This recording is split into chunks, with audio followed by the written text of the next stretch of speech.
We're going to have a look at a much broader topic, I think, about the importance, the way in which we've assessed and understood the value of trees in the landscape. Value not only for its scientific purposes, which is obviously where my special expertise lies, but I'm also fascinated by the value in terms of aesthetics and the way that we have come to appreciate trees, because as my main interest, to be honest, whilst I do produce these very academic books on things like moulds and mildews and so on, I'm also equally interested in the conservation of these things, and I will grab hold of anything that helps me to get over the need and the value of conserving this. And one what I see, particularly in mid Wales, is so interesting, to conserve the woodlands, to conserve the treescapes, is partly because of their history, their past value, current value maybe, some people would say they have very little value now. So I want to have a look at how the woodlands have been exploited in the past, just to give you some idea of when you're sitting there in a woodland with your sketchbook or whatever, and you're looking at the trees, just a little bit of, you'll think, that's very interesting. So that's why they're the shape they are here, because of past management perhaps, and you can have a scuffle around and see, what is that flat area there? Dig down a bit. Oh look, there's charcoal. I can draw a picture of the charcoal from the charcoal hearth, because this wood was a charcoal and tan bark factory, and that's what I'm start off really, because so many of the woods in mid Wales were exploited so extensively that there were times in the past when we were left with very little wood. I mean, the first of the agricultural censuses from the late 1700s to 1800 described mid Wales as a treeless wilderness. And you even look at some of the pictures, there's photos, for example, in the museum, I think they've got photos, taken by Rhayader quarries shortly after the railway was built in the 1860s. They're looking down the valley towards Glanross and the petrol station. Not a tree to be seen anywhere. I mean, you couldn't take that photograph now, because trees dominate the landscape, both sides of the road. Huge changes. I mean, by the late 1700s, we hadn't had any plague in mid Wales for some considerable time. The potato, rather like in Ireland, was allowing large numbers of people to build up, but they all needed fuel, and it was too expensive to bring coal into New Wales. I mean, by the 1760s, was it, that they'd actually built a tramway all the way from the end of the wharf of the Brecon Canal, right the way through Hay, on through Erdesley, and then dragged it round so it reached the limestone quarries at Dolly here near Stanner, just inside Wales, in order to kind of transport coal they wanted to burn the lime for agricultural purposes. It was a huge undertaking, but there was so little wood left, there was nothing left to burn the lime with. I should have found a picture, but I failed miserably.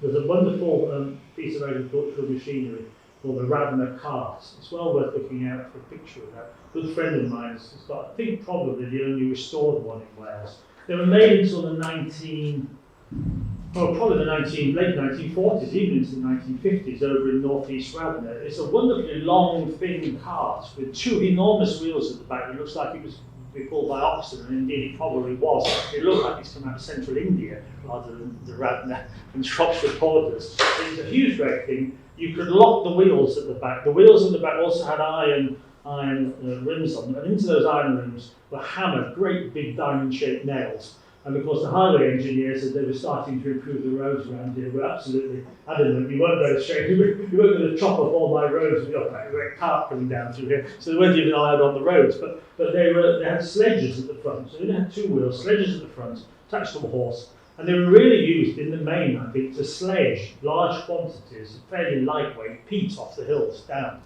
But eventually, by the late 1700s, early 1800s, we apparently more or less run out of peat. And so these carts were designed really to cart hundreds and hundreds of bundles of faggots, which consisted of heather stems, gorse stems, all bundled up tightly. It had a little hand machine. You could bundle them up in neat little. They used to strip. If you strip a long, thin bramble stem with a particular leather glove, strip all the spines off it, and then nick one end, you can peel the bark off in a long, great line. And it's as tough as old boots. You had a hell of a job breaking it. So these bundles, thousands of them, were tied with this sort of raffia made out of.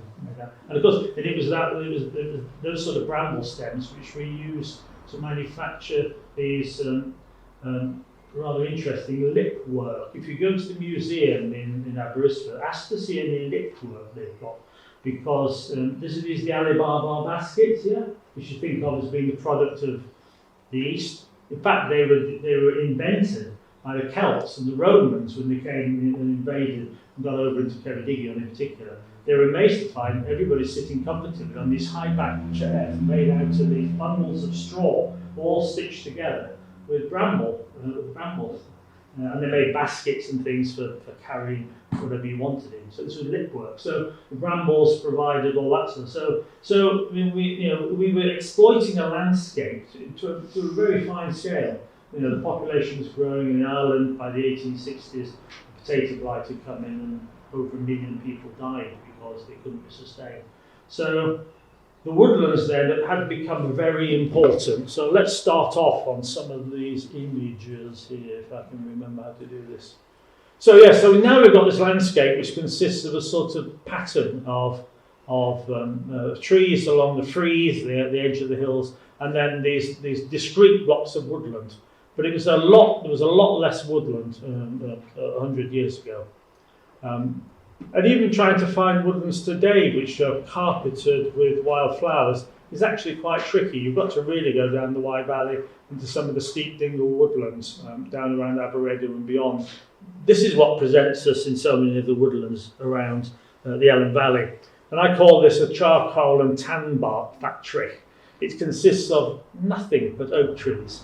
The reason being that nobody wanted anything else. You didn't want anything else growing in there. Even the hazels, I think, must have been exterminated and should be in there, because the two main products of that wood were the tan bark for the leather industry and charcoal, interestingly, originally for the iron industry.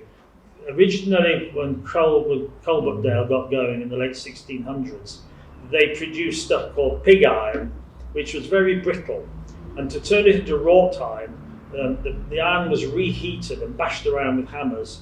It was reheated using mostly charcoal, and that charcoal then took out some of the impurities in the iron, got rid of quite a lot of the carbon out of the iron, made it less brittle, and so you were able to use it for things like bridges, and the bridge at Ironbrookdale was one of the first bridges in the world made out of wrought iron. But the whole of that area began to become so disafforested by, I think, the early to mid 1700s. The population of Ludlow and around just to the west of Ludlow petitioned Parliament declaring that they were derelict because nowhere within a day's march was there a scrap of wood they could use to repair their houses, let alone provide them with cooking fires and whatever. All the big estates around there had sold out to the ironmasters, and the ironmasters had moved in and were busy turning all the woodlands into charcoal. And not only were they taking the stems, they dug up the roots and turned those into charcoal as well. So they're left with nothing, absolutely nothing. There's a wonderful contemporary account of one of the landowners bemoaning the fact that when he did all the calculations, I think he ended up with something like 3 6 and ended up with a piece of land with just holes all over it where the trees were. So an Act of Parliament was passed that prevented anybody from cutting down timber in that area that was less than 2 inches in diameter. 2 inches, that's what it was. That's what you're allowed. So all your repair work and all your fuel had to be stuff that was around the 2 inches or more mark. So an interesting and completely, I mean, the scale of it is quite unbelievable, really. Look at this. Can you see that? See the chaps on top of those stacks? That's all tan bark. We're not quite sure where this was. We think it was down the Golden Valley. Shortly after the railway line. So you've got a railway line in the foreground. It could be hay, it could be anywhere. But look at the volume of bark that was coming off the trees there. Absolutely vast. A lot of this was at that stage destined for Ireland, where they just about got rid of all the trees in Ireland. There was virtually nothing left. And of course they had large numbers of cattle. And at this stage, in the sort of turn of the century, we got refrigerated boats and so on. So they were killing the cattle, shipping out the meat. A lot of it went to South America to be canned and then sent back around the world. Anyway, so the tan bark was an enormous industry, paid well, £2 a tonne there we are, fairly stable. Bark prices from 1660 to 1780 were at £2. But can you imagine how much you needed for a tonne of this light dried bark? The last tan yard, because these ended up being chopped up and then chucked into these pits, which the skins of about the cows or sheep was suspended for long periods. And the last tan yard in Wales was just down the road from here, just out on the outskirts of. In fact, it was all parcelled up and carted off, and you can see it all reconstructed at St Fagans Museum as the last tan yard in Wales. So they were still harvesting tan bark into the 50s for use around here. So with that, and then so here we have, these are the irons that were being used. They were all on long poles, with those sort of spoon-like structures, and you could only shift the bark around about this time in the year for a very few weeks. So the sap was starting to rise, the cambium was beginning to grow. That's why I wanted to talk about the anatomy, because knowing about the state of the cambium meant you could get the bark off or not, and that destroyed most of the woodlands as a result of the state of the cambium. So these were used, and there were whole parties of people went on, and they would fell whole big trees. But here's a whole party. This was in the London Illustrated News for 1859. That enormous tree has been felled, and the whole family is busy out there with barking out. The youth climbing up into the top of the trees here. Whoops, is that going to work? Is it on? It's not going to work. Oh, yes, it should work. Anyway, you can see the lad up at the top of the tree there. There was a lot of concern by this stage by the developing nonconformist ministry for the morals of these people. It tended to be a job for the young people. The young girls and the young men used to go out together, and the boys used to try and demonstrate their prowess by climbing to the most utmost branches and with the longest handles, stripping off the bark just to show how good. In fact, what's fascinated me was, as I've over the years I've been trying to find these last remnants of woodland that may not have suffered from this fate. And I thought, well, surely the cliffs were escaping. But there's a lovely little piece in one of the Carmarthen journals for about this time, describing how some lad had fallen off a cliff in the Black Mountains, where he'd been trying to debark an oak tree halfway up a cliff. So even if they couldn't saw them down, you couldn't get to get a saw in them, you could debark them. So even the trees on the cliffs weren't safe. Nowhere was safe. So this is by the 1890s. This is a barking party. The school teachers were always really fed up because there was never any kids in school about this time of year. They were all out barking. But by then, the nonconformists had ensured that it was an entirely male operation, that nobody was going to be allowed out in the woods with all these men at the time of year when the sap was rising, certainly. And then the other main product, because once you debark these trees, of course they were dead.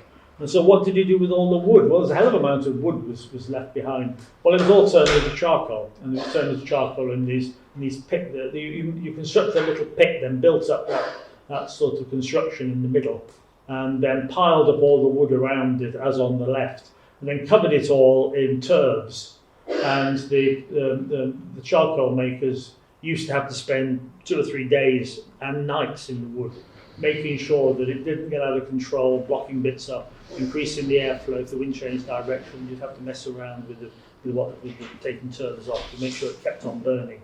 And you will see in many of these quite steep woodlands, you will come across these little flattish platforms. And if you dig down, you'll immediately find charcoal there. And these are the remains of the charcoal hearths. But what puzzled me was that the iron industry had given up, by and large, on charcoal by the late 1700s. By then, they discovered that coke was just as efficient for some iron products. But it turns out that in Wales, the tin plate industry, we had the first and really the only tin plate industry in the world. It got going from about the 1750s on, right through until the 1920s, really. We were making tin cans and tin boxes and all this sort of thing. But what they discovered was that if you got your iron from the bloomery and you bashed it around and you heated it up and you bashed it around and heated it up, if you heated it up in coke, it wasn't such a good quality. It didn't take the tin as well. So if you heated it up in charcoal, then you would get a thicker coating of tin and it was a better quality product. And so I suspect there was a much, much longer lasting charcoal industry in Wales than there was probably elsewhere in Britain, because once the iron industry gave up on charcoal, there was not a great demand for it. Other strange enterprises that you wouldn't associate with the destruction of woodlands were the kipper industry in the Isle of Man. They apparently imported huge quantities of wood from either the Snowdonia or the Lake District in order to smoke the kippers that had used up all the wood on the island years and years ago. And of course, there was a big herring fishing industry based there. And then, of course, the other big user of wood was the mining industry. So this is the 1920s on some very steep slopes at Woodland. And notice how small, there's one big trunk there, but the bulk of the wood that's wanted is small scale. So none of these woodlands were allowed to grow to anything like a decent size. They all wanted this small scale stuff. So this was early on, before we started growing conifers. A lot of these were used as pit props. I'm not quite sure what cogwood actually was. Right through until the mining industry closed in the 70s and 80s, courtesy of Mrs. Thatcher, they were using large quantities of broadleaves timber for what were called chocks and lids. These were the bits of wood that were wedged in on top of the pit props. But they liked the pit props to be out of something like larch or a conifer for the main reason that as the pressure increased as from the roof starting to collapse in, those pit props started to creak, and the hardwood ones didn't. The hardwood ones would look sound and then all of a sudden would give out and you'd be buried. So they much preferred to have softwood for the props, but the tops were chocks and lids. And there was also a huge trade, obviously, for the Navy, and everybody knows about the way that the British Navy consumed most of the wood, not only here but in Ireland as well. And moreover, they were quite keen on having all these bent bits of wood as well for the ribs and all this sort of thing. They weren't into this big straight timber. And a good friend of mine, Roger Capps, who lives down at Keeley, he ran a big business for many years in architectural restoration work, and he was one of the major contractors restoring things like the roof in Windsor Castle. And whilst the main beams, I think, came from France, all the bracings and things came from Welsh oak woods, but they were all bent, and that's what they were looking for. And I used to get into deep trouble with some of these farmers who would employ, there was a land agent based near Langorse, who was a great one for coming up with wheezers to extract more money from the government. And so there would be this typical old oak wood which a farmer would want to fell, really just because I was about to call it a site of special scientific interest and didn't like the interference. But these knobbly old bent trees, he would describe that as, well, that's got to be worth over £1,000 for a tugboat keel. You know, and I could see my land agent just going, what? How the hell how can I find the value of a tugboat keel, for God's sake? You know, so he would attempt to get the maximum value out of even the bent bits of wood. So there was nothing much left, I have to say. If you read Francis Gilbert's diary, you'll come across regularly his concerns as the woods were being chopped down through mid Wales. And so we ended up with a lot of woodlands like this, faggots, as I call them. Because all the branches as well, they were all parcelled up into faggots for putting in the bread ovens. There was a huge trade in those. So faggots, tan bark, charcoal. When you sit there to paint or to draw that type of a wood, you might imagine, the industry that took place in order to create it. But I'm more interested now in where we're going with that. And the answer is, we haven't got a clue. We, for many years, well, it is going strong, an organisation called Coed Cymru set out to try and find uses for small hardwood, so the floors like this, but end grain blocks and things they developed. But the big problem that we had, of course, was that even if you found a very economical use, the idea being that farmers would be more likely to look after their woodlands if they had a value. But the trouble is, there's so little of them left that if you got any sort of an industry going, it would rather rapidly run out of raw material. So we're still struggling, and I haven't got any clues as to how best to manage that wood. In fact, that one's the subject of a lot of debate at the moment. It's on a common, so it's grazed. You can't easily fence it off. What do? Do we just thin it? Do we ring bark some of the trees and leave them dead standing? Because we're going to end up with a lot of tall, thin trees which won't last any great length of time before they blow over, perhaps. I don't know. Interesting issues. So there we are, things you can think about drawing and things you can think about. Instead, there are very few woodlands that look like this. This is the New Forest. And for many, many years, the conservationists rather poo-pooed this because it was heavily grazed. And they didn't like, because where are all the primroses, where are all the woodland anemones, where are the bluebells? It's heavily grazed, it's rubbish. But in fact, it took and whereas around here, at least we were beginning to appreciate some of the woodlands, like the ones at Canterbury, supported all these interesting mosses and liverworts and lichens, which only occurred along this western seaboard of Europe. So these were internationally important. So we were beginning to find some sort of merit in these rather thin, scruffy little woods, dominated by things other than flowering plants. But it was Francis Rose, the chap in the middle here, who, looking at loads and loads of woods, he was employed most summers. He was a lecturer in Queen Mary College, I think it was. He used to come and stay with me for usually about a fortnight every summer while he did surveys in central Wales here. And he was an expert in identifying lichens and in identifying mosses and liverworts as well as the flowering plants. Some of you might have come across this little identification, one of the best identification guides to flowering plants called by Francis Rose, by Rose, and it's him. Sadly no longer with us, but he identified a range of lichens that he felt were only present on trees like this, these ancient trees. And so as a result, and they turned out to be very rare internationally, so as a result, these heavily grazed woodlands, if they contain trees of this sort of nature, began to have an increased value. And I was arguing the toss in public inquiries, in planning applications, trying to pull together lists of species. And I mean, I have to say that some of them are not very prepossessing. So here we've got what looks like fly dirt, the black stuff. That's a lichen that used to be called Lechinactis premnia. And it forms with that pink cross with a black edge. It forms a community called the Lechinactidium premnii. And when you look on a world scale, you find that there's 90% of that community occurs in Britain.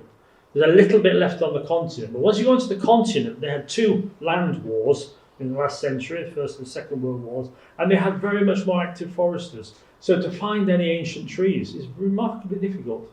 We'll come back to that. But anyway, we turn out to have some of the best examples of this community, albeit it doesn't look very exciting. So I had to try and defend it. And there are other interesting habitats on these ancient trees, such as sapweeps. And this is a species which I've somehow now got to try and bring back from the brink of extinction. This was most common on elm trees. There's a sapweep down the middle right of that picture, and it lives just on the edge of it. In this part of the world, it's on one tree, not far from Listinum, where the owner of the farmyard there, the tenant, sawed off a branch about 25 years ago, and it's wept sap all the way down the trunk ever since. I found that lichen there. I thought it was extinct in Wales, but there it was. It puzzled me because having thought it was extinct in Wales, where did it come from to colonise this tree? So in my best wellies, I decided the only thing I had to do was scale the tree. So I climbed the tree right up to the very top. And way up in the very top, a branch had broken off years ago, and there was a little sapweep. And that little sapweep had this lichen, which had obviously survived. This elm tree, for some reason, has escaped death from Dutch elm disease. So now one of the latest Natural Resources Wales has come up with a great scheme that we've got to try and restore populations of this. I've tried for years now to get elm trees to weep. I've ripped the limbs off, I've sawn them off every fortnight throughout the year. I've attacked them in all sorts of ways that I wouldn't want to even describe. I can get them to weep sap for a very short period, but they just stop weeping sap after that. Whereas these sapweeps carry on for years and years and years. So what is it?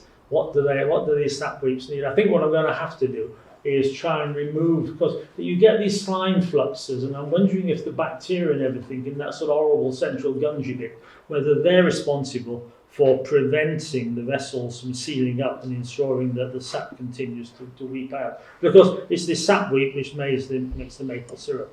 It's also the sap rising in these trees. If you look at things like what few elm trees are left, and look at some of the poplars, you will see funny little, there's usually 4 holes in a row, and then you'll be about 10 centimetres, you see another 3 or 4 holes in a row.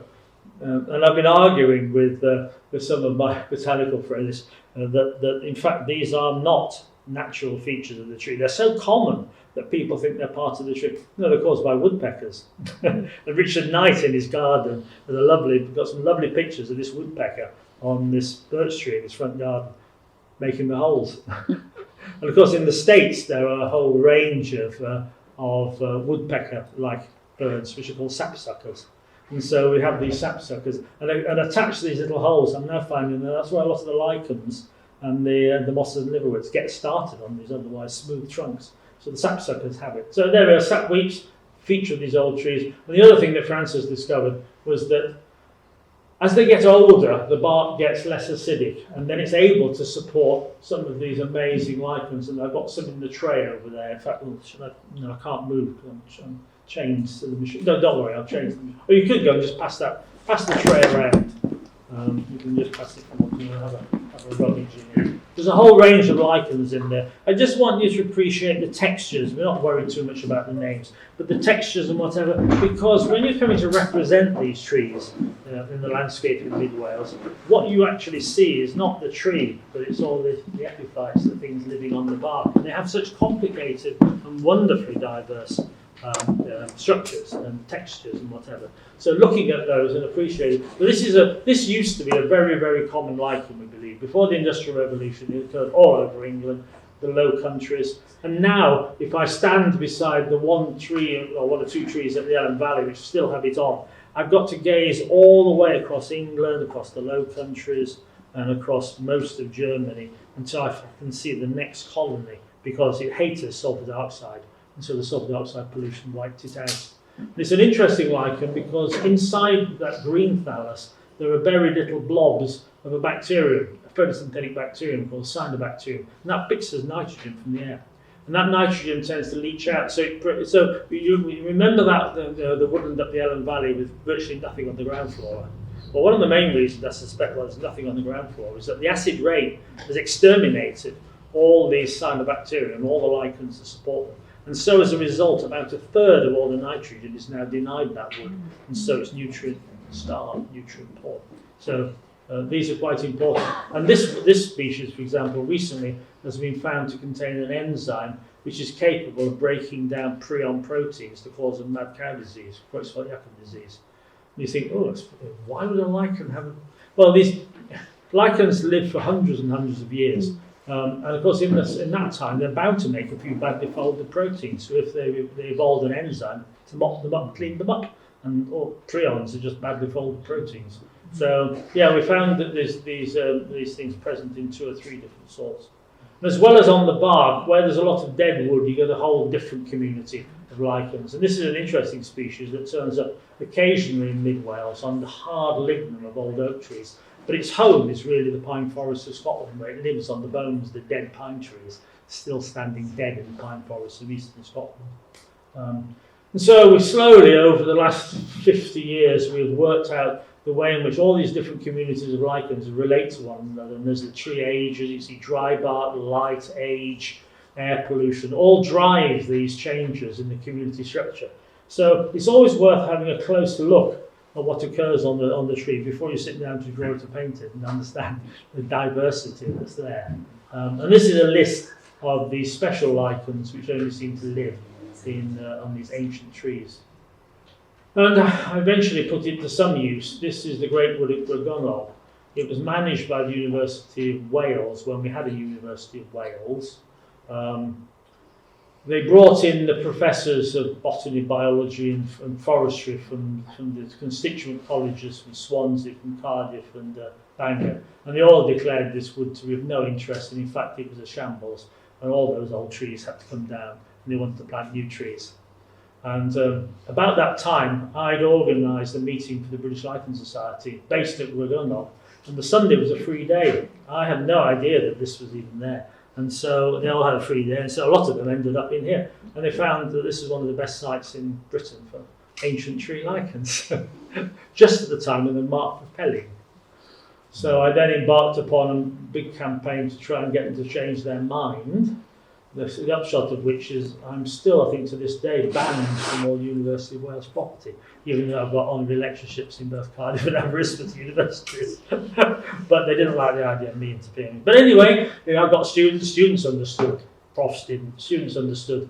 They were prepared to come and hug the trees when the tree fellows came in. That was why I probably got banned. And they still stand to this. In the end, the National Conservancy Council bought 150 of these trees on a 25-year lease. That 25-year lease is now up. But fortunately, in the intervening period, things have changed, and now this is all a national nature reserve, and the university is proud to have it as that, rather than wanting to turn it into a cypress spruce plantation, which is what I think they thought they were going to do. And associated with all these interesting lichens are all these other interesting beetles. So this is one, so the red click beetle, which is very much, this ought to be the symbol of the Welsh Marches, really. But it turns up all along the Welsh March in these ancient trees. Its larvae looks like it's a wild one, looks like that, and it feeds on the sort of decaying wood inside these ancient trees. Wood that's rendered suitable as a result of the activities of fungi like this beefsteak fungus, which is able to break down only the cellulose in the wood. So it leaves behind quite a well-structured but somewhat friable red wood rot. So if you look inside a lot of these oak trees, you'll see this red wood rot. And beetles like this can only feed, the larvae can only feed on that wood if it's got the fungus in it, because the wood itself isn't sufficiently nutritious. But this branch is being eaten away by a white wood rot, and that decays both the cellulose and the lignin. Now, lignin is an extraordinarily tough material, very, very difficult to decompose. There's one theory, though it's contested, that we wouldn't have had the Industrial Revolution if fungi had evolved the ability to break lignin down just a few million years earlier than they did. Because if you look in the coal measures, all the early coal seams are big and thick and they're full of trunks. And the theory is that trees had evolved, the tree ferns and all, had evolved the production of lignin, but nothing had evolved to break the lignin down. So the same problem actually applied to dinosaur toenails, scales and bird feathers. But fortunately, a fungus evolved to eat keratin, because otherwise life on Earth would have ground to a halt, because we'd have just run out of carbon dioxide. It would all be locked away in the wood, or locked away. The whole of the world would come to a halt underneath dinosaur toenails. You know, but fortunately, these things came to a head. And we keep struggling with this one. This is the oyster mushroom. If you're a vegetarian, you might think that was all right to eat, but you may have to think twice, because it seems to earn its living by breaking down the wood until it's a nice, wet, pulpy nature, and so that it's just right for nematode worms to feed on it and grow. And then it traps, it lassoes and kills and eats the nematode worms. So as a vegetarian, you're interested in carnivorous plants? You eat Sorry, I'm being teased there. But yeah, we're slowly beginning to piece all these things together. But here's look out for this in some of the woods around here. This is a wood not far from my home. It's a big daddy long legs, but it mimics a wasp. But we have no idea where it comes from. It's in these old woodlands. Where do the larvae feed? Heaven knows. And a lot of these things are rather interdependent. So there's a hawthorn tree in the middle there. And a lot of these beetles time their emergence for when the hawthorn's in flower, and they need the hawthorn nectar and pollen in order to get up enough protein in order to lay their eggs. So this is this lovely wood at the back of, well, how do I describe it? If you go into Elam village and then head on back further on down the river, you will come to this wonderful pasture woodland there. It's owned by the RSPB. There's no obvious signs there. But you can climb over the fence if you follow the river down past the old sewage works, which is now a fish holding pond, and then climb over the fence. And it's a wonderful spot. We've planted hawthorns there now to try and encourage the beetles. We've got new trees planted in there.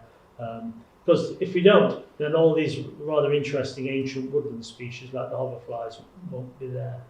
So they all live, lots of other organisms live in these hollow trees. Once they've been hollowed out, and this was thought to be a damaging process. You know, the foresters want to get rid of those. I mean, this is all rot, isn't it? It's rubbish, it's terrible. It's an infection. We must get rid of it. But in fact, we now accept that this is part and parcel of the natural life of the tree. The hollowing out of it reduces its weight, so the limbs don't fall apart under their own weight. And it also provides an important refuge for things like bats, all these insects, nest sites for things like pied flycatchers. And they all add in, the bats, they all add in nutrients. I hope Richard hasn't been adding nutrients in. This is a big old hollow ash tree at Mockers Park. You can get about 6 people in there. So it all has nutrients. It was it dear old Ted Green who, for a long while, till he fell out with the late Prince Philip, used to look after Windsor Great Park. And he used to gather up all the dead cats from the streets of Windsor and throw them into these hollows in these trees, because there were some very rare beetles that lived on corpses of mammals that had died. But a lot of these animals go to die in these quiet little. It's where all the polecats should be breeding, all this, and the pine martins, if we had any. Don't get them on the pine martins. And then round here, here's another little project you might consider. But I'm going to have difficulty here. That branch there coming out towards us is not an oak branch. It's a birch tree. And it's a birch tree that has germinated and grown in the top of the canopy of that oak tree. And we call these air trees. And probably some of the best examples in Britain are in the Ellen Valley. That one sadly died in the drought and it's fallen out of its tree. But I found another tree recently which had obviously, I could see the remains of the birch tree lying on the ground, and you could see the birch root going down inside. Because when the birch root grew, it grew down inside when the centre was full of nice rotting wood. Eventually, all that wood decays away, leaving the birch with its long roots in air. But it's all right; it doesn't really mind because it's got a thick cortex. But eventually, that birch tree died, and in the top of the birch tree grew a rowan. And you can now see the rowan root going down through the centre of the birch root, which is going down through the oak tree. So this is a sort of third generation air tree. There's another wonderful rowan up there, which started, I remember seeing it starting off life in the top of a tree like that. The oak tree fell apart, the rowan fell out, laid along the ground, and it took roots at the far end. It's now grown into, it makes me feel how old I am, grown into a rather nice tree. But that tree over there started in the top of that oak tree over there. But trees like these air trees need moist conditions. So over most of England, it's too dry. So the west here, for some reason, they've not really been valued. So I'd love to know, more about the air trees to celebrate them, because they are such a feature of the far. When you get into places like the West Highlands and into Cardiff and so on, there aren't there's hardly any big trees like this. So there's nowhere for these air trees to develop. So just on these fringes is where they're best. And in the past history, of course, a lot of these trees were pollarded. That means cutting the branches off above the level of browse of things like deer and cattle. So you could continue to harvest the wood without having to protect the trees. And this is very much what went on in all the commons across all of England for centuries. This is Burnham Beeches. Sadly, there was a big gap from probably about the 1900s until very recently in the pollarding. And sadly, we've left it rather too late. And the trees, about easily half of these have now fallen apart and died. It was too late to save them, really. But elsewhere, regular pollarding still takes place, and this is up in the Lake District in, I think it's Borrowdale, where these ash trees are regularly felled in the winter when it's snowy, in particular, because the sheep love to eat the bark off the shoots. And this happens on the continent widely. They still produce this sort of tree hay on the continent by cutting all these shoots, drying them for winter feed. So this is a landscape which has been created by those particularly, but they're particularly photogenic and particularly scenic. Elsewhere, I'm running out of time, aren't I? You've got to shut me up. I haven't got a watch. How are we doing? You've been talking for just over half an hour. All right, okay. Now keep going then. You're all right. You're with me still. Awake? Yeah, you're happy? Okay. Come on, say no if you want to get on and do some drawing. But we'll finish up with I'll go through a few more of the other interesting aspects of where to find these ancient trees. This is an image of Deneva Deer Park. It's an extraordinary place. If anybody visited it, Deneva Estate down the outskirts of Llandila, owned by the National Trust. Well worth a visit. I've had some nightmare years trying to save all this from destruction. I got on really well with Lord Deneva as the owner, but he was a complete nightmare to deal with. He ran a poetry publishing company, which is a recipe for losing money. And so how did he fund it? Well, he funded it by selling timber from Deneva. All he got left was the deer park at Deneva. He sold the house, sold all the farms off. He had one house left, a house in London. And I got involved here and then had to try and salvage something out of this whole wreckage of what was left. We had a manpower services team in there who had been busy planting new oak trees, but I fell out rather rapidly with the landscape historian. This is where I had to learn a bit about landscape history because they were not very happy about planting trees where there weren't trees. And I wasn't happy about planting trees where there were trees because they wouldn't grow properly. so we had this terrible conflict, and it's still not resolved really. I managed to get quite a few trees in before they. I mean, you can't fossilise these landscapes. I'm sorry. Eventually trees don't live forever. So eventually you're going to lose that landscape. So somehow there has to be a compromise to keep something going. And we're still working on it, but all the changes in the National Trust, changes in warden, changes in house manager have just driven me nuts lately. So I'm almost giving in with Dinever Park, but not quite. No, it's good now because this was all up for grabs by anybody. The cow park was going to be a golf course. The house had been taken over by hippies and stripped of lead and God knows what. Anyway, it's all put back together again. It's our only real National Trust estate in Central Wales. And it's wonderful because it's got down below here in the heronry some of the oldest maiden trees. That's trees that have not been pollinated, the oldest maiden trees in Britain. I managed to save those because they wanted to fell them because they kept falling over and breaching the deer park wall and letting the deer out. But I managed to find an old boy in Landilo who was prepared. He got up early in the morning and he was prepared to toddle all the way up and patch up the wall if a tree had fallen through it to stop the deer getting out.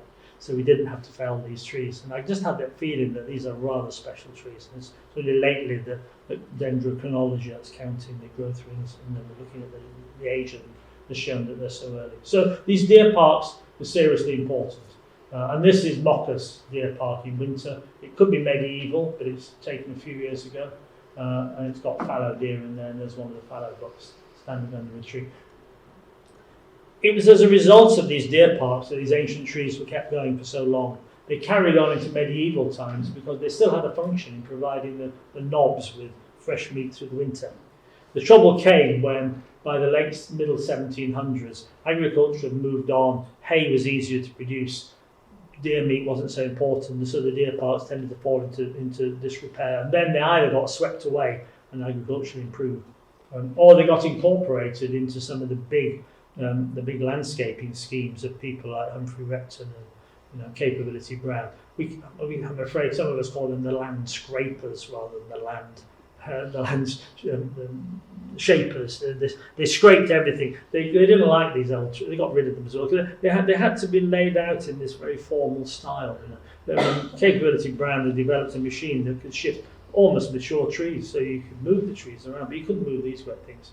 So they tended to go. And also they were going on a grand scale because of the enclosure of the commons. And it was John Clare, the sort of ploughman's poet, you remember? He was 1793 to 1864, Northamptonshire. Poor lad ended up in an asylum. I don't know why I would have ended up in an asylum if I'd have watched virtually the whole of central England disappear underneath the plough from being all commons. But he had so he, for example, he considered his neighbours to be utterly silent. They wouldn't talk to him because they were all frightened that they'd end up being quoted in his poetry and in his prose. He said, yes, for fear these people who are insensible to everything but toiling and taking of it, and that to no purpose. So that was the taking of the land. And then at that stage, there was this lovely little poem or doggerel. So this was from the 1600s, actually, when it first started, the enclosure of the common. The law lock up the man or woman who steals the goose from off the common, and geese will still a common lack till they go and steal it back. Because in places, I mean, to this day, you can have a chat in Newbigeon-Wye, and there's still completely divided opinion as to whether the estates of Listin and Doldownlod nicked the commons off the people, because loads of families, shortly after the commons were enclosed there, ended up going to the States because there was no longer a livelihood for them. They very kindly gave the people of Newbridge the bog at Newbridge, and also the Vedu, another wet hole, which is quite frankly there was a liability, but the community they were donated, but they weren't agriculturally improvable. So they got those on you. Anyway, it's a moot point. Some feel that they did a good job and that it was necessary in the name of progress, it was done as kindly as possible. Elsewhere, sorry, I'm going to run out of time. This is another talk, really. But I love, this is an important bloke. He's really weird, though. This is Udell Price. He was the man who put together and built and developed the estate at Downton, just upstream on the Team Valley. There's a book about to come out on Downton Gorge. I was involved in, I've written the chapter on lichens there. This was 1780 on. And he produced a didactic poem. God, what did I do with it? What I've done with it? Anyway, we're running out of time. But about the whole business of the picturesque landscape movement. And then there was also this bloke near Foxley, Uvedale Price, he was, whose father had begun to develop this more naturalistic landscape movement. And they were really keen that that you didn't do what the capability Browns of this world were busily doing. So, for example, Uvedale Price wrote a book about the picturesque movement, and there's another. Where am I? And this Richard Payne Knight was all in verse. So if I read this one, it gives you some hint as to quite what they were trying to achieve.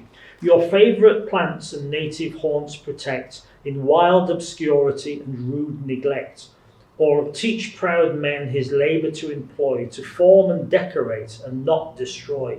Teach him to place and not remove the stone on yonder bank with moss and fern o'ergrown, to cherish, not mow down, the weeds that creep along the shore or overhang the steep, to break, not level, the slow rising ground, and guard, not cut, the fern that shades around. This was really offensive stuff. All the landowners round about hated it. And poor old Uvedale Price, in the second edition of this poem, he had to put this verse in just to explain that he really wasn't expecting us all to starve to death because you couldn't cultivate anywhere. So he put this. But let not still or bearing pride of taste turn fertile districts to a forest's waste. You still let utility, improvement and guide, and just congruity in all preside. While shaggy hills are left to rude neglect, let the rich plains with wavy corn be decked, and while rough thickets shade the lonely glen, let culture smile upon the haunts of men, and the rich meadow and the fertile field, the annual tribute of their harvest yield. So their idea was that we would have a landscape that was of a quality, that was beautiful, that was full of natural elements in it, but at the same time was a useful landscape. And it had to be a useful landscape because we're talking now about the 1780s, 1790s, when over the water they were all gazing in horror at what was going on in France because it was the French Revolution. And the peasants had all risen up and were chopping the heads off every single landowner they could get their hands on. So the landowners over here were all looking at one another thinking, Christ, this is getting a bit hairy, isn't it? And at that stage, it was about, oh God, when did the French invade? 1790 something invaded at Fishguard. And Uvedale Price in his diary recounts how all his neighbours were busy burying the family silver and were polishing up the family swords and checking that the pistols worked. They weren't in the least bit concerned about the French soldiers. They wanted to protect themselves against their own farm labourers who they thought were about to rise, take over and do a French Revolution on them. So it was a fascinating juxtaposition then of this joy in this landscape, but a landscape that had to be useful. And so both Uvedale Price, I mean, he was very happy to see working watermills. And before that, of course, we had William Gilpin with his famous book on the landscapes of the Wye Valley, in which you admired the fiery nights of the wire works on the banks of the Wye, and the Tintern remains just down the valley. You didn't abhor the industry, as long as it was a productive, useful industry and it could be accommodated into the landscapes. And at Downton, he'd inherited from a different branch of his family a huge iron bloomery functioning just down the valley from the house, but seemed to have accepted it. And there was a water mill, a rather attractive water mill built into the gorge, as part and parcel of the picturesque landscape. So it was against that background. So we were lucky then with these people, and this is dear old Richard Payne Knight. Haven't got the time. That's the balmy castle he built on the bridge at Downton. Here's the working water mill and so on. So these were utilitarian, and here's the observations on the River Wye by William Gilpin. Well worth a read. And this brought lots of, because at this stage you couldn't go on the Grand Tour. That was not possible because of the French Revolution. So you went on the picturesque tours, and you took with you a clawed glass, which was a mirror that you sort of held up, and you admired the view through the mirror, or you took a picture frame with you, and you held the picture frame up, and you framed the views. And it's what you might consider having a try, but it's what the artists do. Sorry, I'm going on. And then this went on across the whole. This is a wonderful place called Croft Castle. Straight medieval, these amazing ancient chestnuts. And this was Thomas Johns. So Thomas Johns took over the Havell estate, but his family came from Croft Castle.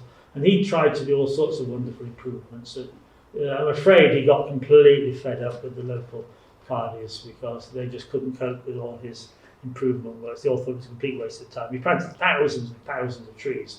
But he also employed Smith here, who was the Queen's botanist, to come and teach his daughter, Marianne. And so as a result, we've got Smith and Savvy's English botany started to be produced in the late 1700s. We've got these wonderful pictures.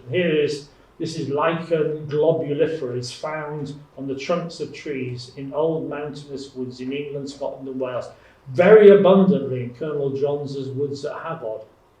So I get really excited and set off to Havod, see what I can find, and all the other species are all gone, all gone. The Industrial Revolution wiped them all out. But it gives me a clue as to what was there, and I'm now moving into a new phase of thinking that, okay, tomorrow, Monday, I'm bound up into Snowdonia to attempt the start of what I hope will be a massive repopulation of these tree lungworts and things into a whole valley north of Dolgellau. The whole valley was covered in sick spruce. But I managed to get the Woodland Trust to buy it about 15, 20 years ago. We've now got rid of a lot of the conifers. There's a few big trees left. And over the hill are the remains of one of the best communities of these ancient tree lichens, at Gantluid. Well worth a look at if you ever go drive north of Dolgellau. You'll come to this National Trust property called Gantluid. Well worth a look at there. But there's only several trees there covered in these wonderful lichens. And recently, after the gales, I was able to collect. That's where these came from. That's where that big tree lungwort came from. So it's now destined to go back up into there. Because these things, they're not fertile anymore in most of their range. And things like that tree lungwort, I now realise, can't get more than about 15 metres. So if you've got a tree with tree lungwort on, and it's 15 metres to the next tree, it's functionally dead.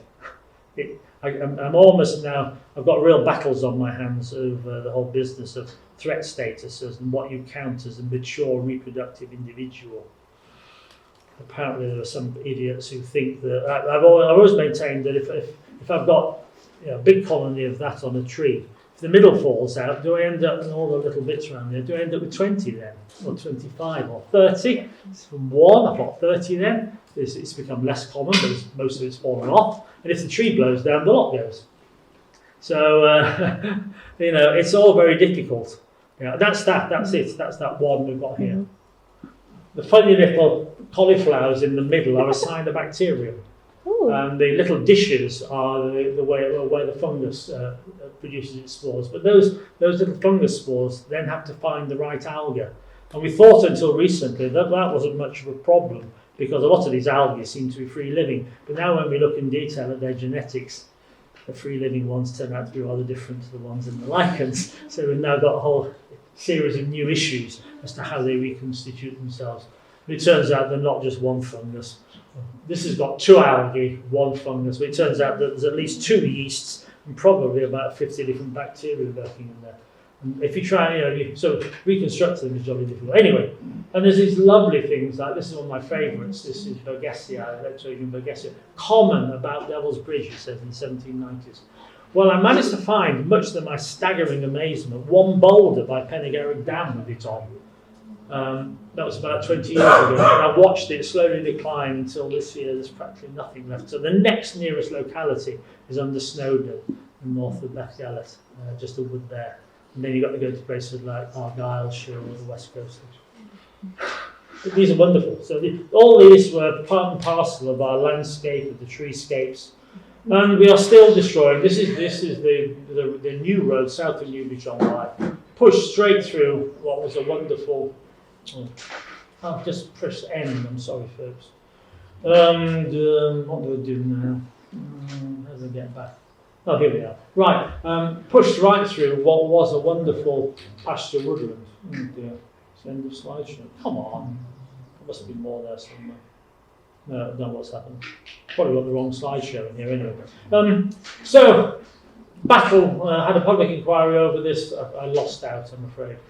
But this was a landscape that Thomas Jones, the artist from Penkerry, knew. It's where have they all gone? Let's have a look into it and find it. What's happened? Come on, I don't want that. I want. Come on, help! I want the slide. It's gone. There it is. Try that. Right. Okay. So why have we gone back? We've gone back to the start.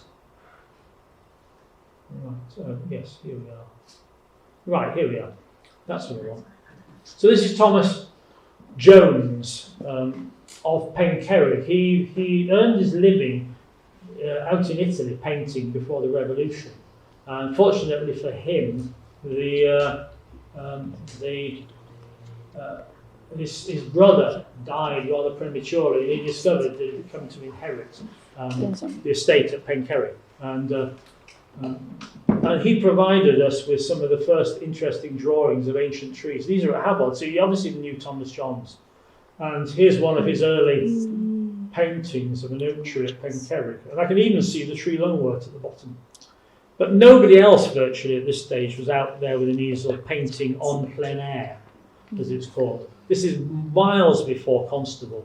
His tutor, people like Wilson and contemporaries like Warwick Smith, they would actually create a tray rather like we've got there with bits of coal and bits of moss and a few bits as a landscape, and they would paint that landscape in the studio. They wouldn't paint it outside. So coming back to Wales, he came back with a small family and a lady who was his housekeeper from Italy. And he got called back, and his mother discovered he'd arrived in London, and she shot all the way from Penkerry right down to London to make sure he didn't turn up in Built Wells before he got married. So it was lovely. No way could Bill cope with a family man who wasn't married. So anyway, so he came back, took over the estate, and started doing these wonderful paintings. And here's one of his. This is looking up towards Maddock House. Maddock House, and the wonderful woods behind. And I'm intrigued because that is rather overstated, the rocky hill behind. That's a site of special scientific interest. I had terrible troubles with the Bordelons years ago. I won't go into it in detail over the whole business of how to manage the woodlands and how to look after them there. And I ended up with that tree. It's now tree covered, that hill there. Altegest ended up with, as an aside, but it wasn't a very good site for the lichens. The best site were the trees behind the house. And of course, now I come to look at it, Altegest is bare. There's no trees on it at all. But behind the house is this wonderful pasture woodland, just like the New Forest. And that's where all the good lichens are.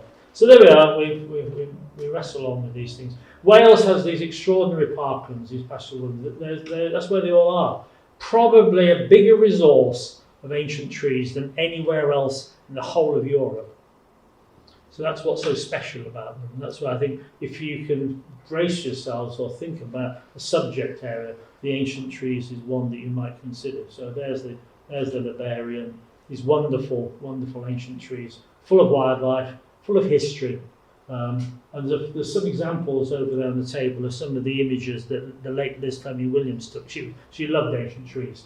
And so and there's a couple, the small one and the very big one, little teasers really, because if you don't look at where the signatures are, just try and find out which way up they are and why they're so difficult to work out which way up they are, why it doesn't really matter which way up they are. But it's another wonderful aspect of trees that you can do this, and also trees to the seasons, so the triptych there.